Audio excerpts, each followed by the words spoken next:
barke borom Tuuba sëriñ bi moo nu doy ta doyloo nan ko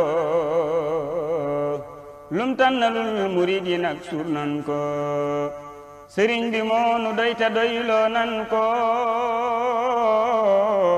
lum tànnalul murid yi nag suur nan ko moom lanu am moom lanu xam te gëm ko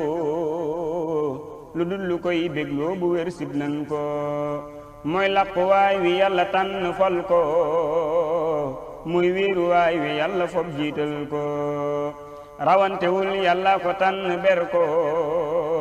te kat rijaal ya mboole seen xam nan ko dafa jëfal xayral wara lool jëf ko daa jomba tax xayral wara jiital ko daa màgg ngir yàlla ko fob màggal ko màggal gi kon ku dib jullit màggal ko